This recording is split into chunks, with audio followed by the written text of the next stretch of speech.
ಕೆಲಸವನ್ನ ಮಾಡೋಣ. ದಿಕ್ಸೂಚಿ ಅಂತಂದ್ರೆ ನಾವು ಏನು ಈ ಹಡಗಿನಲ್ಲಿ ಹೋಗ್ತಾರಲ್ಲ, ಹಡಗಿನಲ್ಲಿ ಹೋಗುವಾಗ ಅವ್ರಿಗೆ ದಿಕ್ಕನ್ನ ತೋರಿಸ್ಲಿಕ್ಕೆ, ಹಡಗಿನಲ್ಲಿ ಹೋಗಿ ಸಮುದ್ರದಲ್ಲಿ ನಿಂತರೆ ಯಾವ ದಿಕ್ಕು ಅಂತ ಗೊತ್ತಾಗತ್ತೆ? ಗೊತ್ತಾಗಲ್ಲಲ್ವಾ? ಎಷ್ಟೋ ಸರಿ ಬೆಳಿಗ್ಗೆ ನಾವು ಇಲ್ಲಿಂದ ನಾನು ಒಂದ್ ಊರಿಂದ ಇನ್ನೊಂದು ಊರಿಗೆ ನೀವು ಹೋದಾಗಲೇ ಎಷ್ಟೋ ಸರಿ ಸೂರ್ಯ ಈ ಕಡೆ ಹುಟ್ತಾನೆ ಅಂತ ನೀವು ನೋಡ್ತಿರ್ತೀರ, ಅದು ಈ ಕಡೆ ಹುಟ್ಟಿರುತ್ತೆ. ಹಾಗೆ ಗಮನಕ್ಕೆ ಬಂದೈತಾ? ಅದು ಗಮನಿಸಿ. ನನಗೇನಾಗ್ತಿತ್ತು ಅಂತಂದ್ರೆ, ನಾನು ರಾಯಚೂರಿಗಿಂತ ಕರೆಕ್ಟ್ ಇರ್ತದೆ, ಕುಣಿಗಲ್ಲ ಹೋದ್ರೆ, ಕುಣಿಗಲ್ ತಾಲೂಕಲ್ಲಿದ್ದಾಗ ನಾನು ಕುಣಿಗಲ್ಲ ಹೋದ್ರೆ ನಾನು ಸೂರ್ಯ ಈ ಕಡೆ ಹುಟ್ಟುತ್ತೆ ಅಂತಂದ್ರೆ ಅದು ಈ ಕಡೆ ಹುಟ್ಟು. ನನಗೆ ಅಲ್ಲಿ ಉತ್ತರ ಅಂತ ನಮಗೆ ಇಲ್ಲಿಂದೇ ಹಿಂಗೆ ಅಂದಾಗ ಸಮುದ್ರದ ಮೇಲೆ ನೀನು ಎತ್ತ ನೋಡಿದ್ರು ನೀರೇ. ಹೌದಾ? ನೋಡಿದ್ರೆ ಸಮುದ್ರ ಯಾರಾದ್ರು? ಆ ಸಮುದ್ರದಲ್ಲಿ ನೀವು ಎಷ್ಟು ದೂರಕ್ಕೆ ಎಲ್ಲೋ ನಿಂತ ನೋಡಿದ್ರು ಬರೀ ನೀರೇ ಕಾಣುತ್ತೆ, ದಿಕ್ಕು ಗೊತ್ತಾಗಲ್ಲ.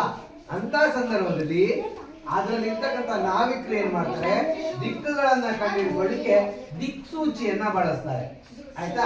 ನಾವೀಗ ಮೊದಲು ದಿಕ್ಸೂಚಿಯನ್ನ ತಯಾರಿಸೋಣ. ದಿಕ್ಸೂಚಿಯನ್ನ ತಯಾರಿಸಿ ಆ ದಿಕ್ಸೂಚಿ ಯಾಕೆ ಬೇಕು, ಏನ್ ಕೆಲಸ ಮಾಡುತ್ತೆ ಅಂತ ನೋಡೋಣ. ಆಯ್ತಾ? ಈಗ ನಾವು ದಿಕ್ಸೂಚಿಯನ್ನ ತಯಾರಿಸೋಣ. ಮೊದಲು ನೋಡಿ, ಇಲ್ಲಿ ಈ ರೀತಿ ಒಂದು ರೌಂಡ್ ಆಕಾರದಲ್ಲಿ ಒಂದು ಬೆಂಡಿದೆ, ಅದಕ್ಕೆ ಕಾಲುಗಳನ್ನ ಜೋಡಿಸೋಣ. ಅದಕ್ಕೆ ಕಾಲುಗಳನ್ನು ಜೋಡಿಸೋಣ.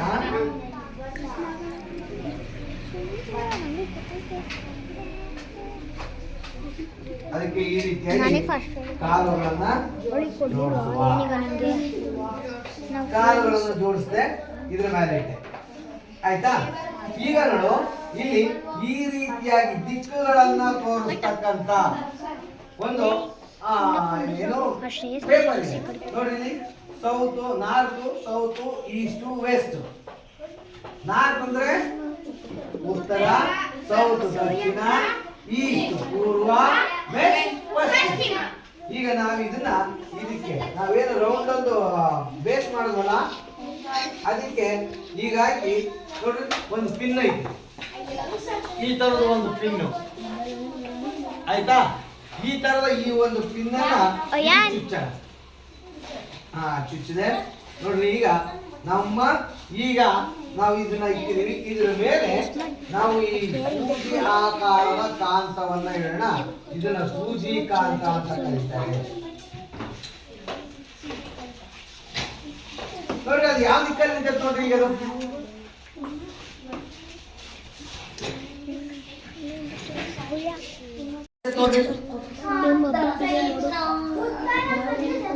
ನೀವು ಯಾವ ಕಡೆ ಅದು ಹಂಗೆ ನಿಂತ್ಕೊಳ್ಳಿ.